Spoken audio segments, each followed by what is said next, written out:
Hi, welcome to my channel, Heart Disease Diaries. My name is Nicole. In today's video, I want to answer 5 common questions that I have received about my chronic illness. I feel like I should have a steak dinner given to me for being so vulnerable. So here are 5 common questions that I've been asked about my chronic illness. So let's get into it. Question number 1, what is your chronic illness, or what are your chronic illnesses? So basically, I have a congenital heart disease that persisted into adulthood. I was born with ostium primum atrial septum defect, a hole the size of a quarter in my heart. My mitral valve was also diseased. So when they closed that hole in my heart, that was a pretty easy fix. They also repaired my mitral valve, but my mitral valve continued to have issues in the future, which was why I have had 4 open heart surgeries, because my mitral valve was diseased. Now I have a mechanical mitral valve. I also have arrhythmias in my heart.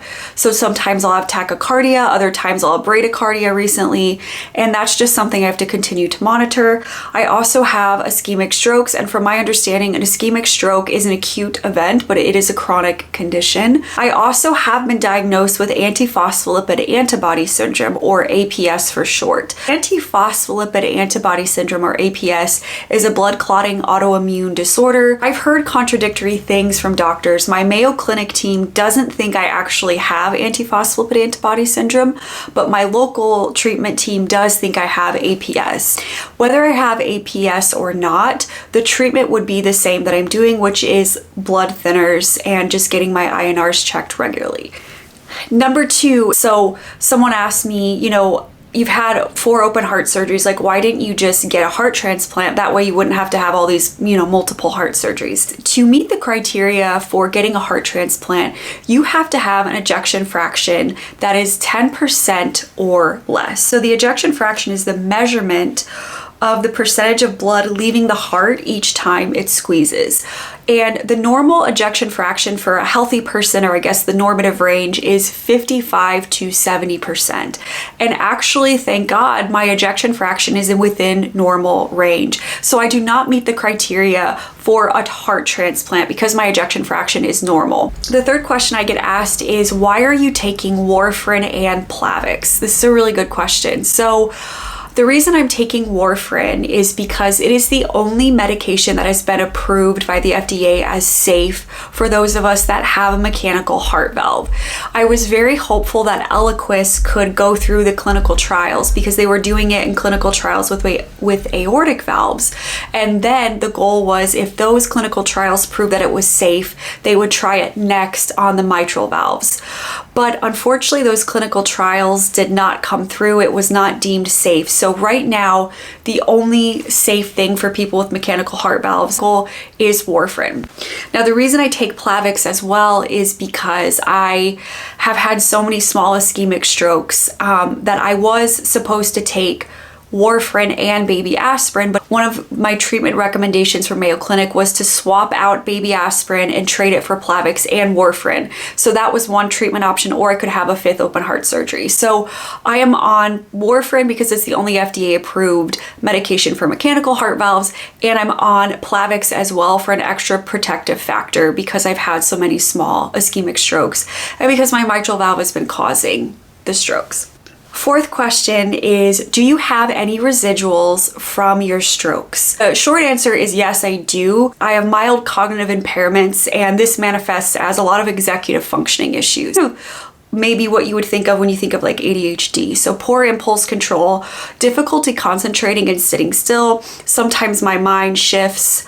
Just difficulty concentrating. I definitely have issues with my short-term memory.